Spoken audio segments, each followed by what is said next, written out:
உங்கள் கதிரவன் குரல் TV news சேனலை பார்த்து மகிழுங்கள். உள்ளது உள்ளபடி. திருச்சி மாவட்டம் முசிறி தொகுதி அதிமுக வேட்பாளர் யோகநாதன் அனல் பறக்கும் இறுதிக்கட்டமாக மேட்டுப்பாளையம், தாத்தையங்கார்பேட்டை, காட்டுப்புத்தூர், தொட்டியம், முசிறி ஆகிய இடங்களில் பிரச்சாரம் செய்து வாக்குகள் சேகரித்து வருகின்றார். அவர் காட்டுப்புத்தூரில் பிரச்சாரத்தில் ஈடுபட்டபோது பஸ் நிலையம் அருகில் தேனில் நின்று கையசைத்தபடி பேசினார். வருங்கால சட்டமன்ற முதலமைச்சர் எடப்பாடியாருடைய ஆசையோடும் போட்டியிடுகின்ற எனக்கு இரட்டை இலை சின்னத்தில் வாக்களித்து என பெருவாரியான வாக்குகள் வித்தியாசத்தில் வெற்றி பெற செய்யுமாறு உங்கள் பாதம் பணிந்து கேட்டுக்கொள்கின்றேன்.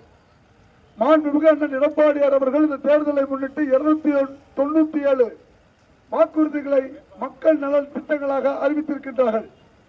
அத்தனை திட்டங்களையும் இந்த பகுதிக்கு கொண்டு வந்து சேர்ப்பேன். குறிப்பாக விவசாய கடன் தள்ளுபடி,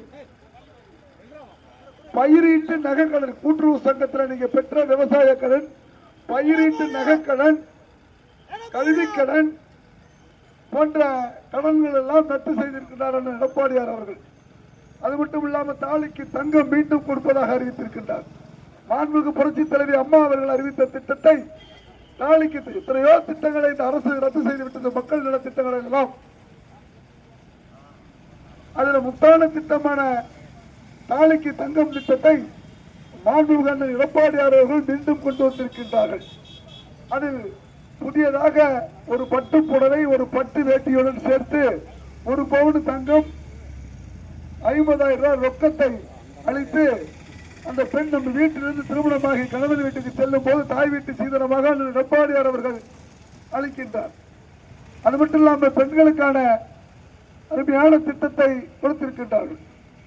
மாதந்தோறும் குலவிளக்கு திட்டத்தின் கீழ் 2,000 ரூபாயும், மாண்புமிகு எடப்பாடியார் வருகின்ற 10-12 தேதிகளில் இந்த நாட்டுடைய முதலமைச்சராக பொறுப்பேற்றவுடன் ஒவ்வொரு பெண்களுடைய குடும்ப தலைவருடைய வங்கி கணக்கிலும் ரூபாய் 10,000-ம், அந்த மாதத்துக்கான சந்தாவாக ரூபாய் 2,000-ம், ஆக மொத்தம் 12,000 ரூபாய் அண்ணன் பொதுச் செயலாளர் முதலமைச்சராக பொறுப்பேற்றவுடன் உங்கள் வங்கியில் சேர்த்து விடுவார்.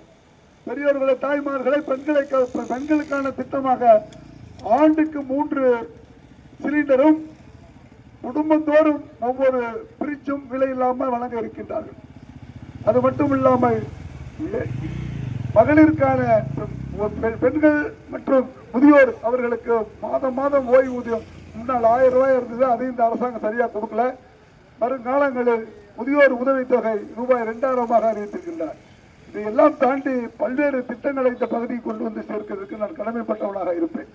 குறிப்பாக இந்த பகுதியில் இருக்கின்ற விவசாயிகளுடைய நீண்டகால கோரிக்கையாக உரம்பு பிரச்சனையை தீர்ப்பதாக அண்ணன் எடப்பாடியார் அவர்கள் முசிறிக்கு சுற்றுப்பயணம் வந்த பொழுது, தேர்தல் சுற்றுப்பயணத்தின் போது அறிவித்திருக்கிறார். இந்த விவசாய பெருமக்கள் எல்லாம் மாண்புமிகு பொதுச் செயலாளர் எடப்பாடியார் அவர்களிடம் கோரிக்கை மனு அளித்ததன் விளைவாக அவர்கள் எங்கள் ஆட்சி அமைந்தவுடன் நிரந்தர குரம்பு அமைத்தார். ஒரு தடுப்பணையுடன் கூடிய ஒரு நிரந்தர குரம்பு அமைச்சு காட்டுப்புத்து தொட்டியத்திலிருந்து ஆமூர் வரைக்கும் உள்ள விவசாய பெருமக்கள் பயன்பெறும் வகையில ஒரு திட்டத்தை திட்டி செயல்படுத்த என்று அறிவித்திருக்கின்றார்கள்.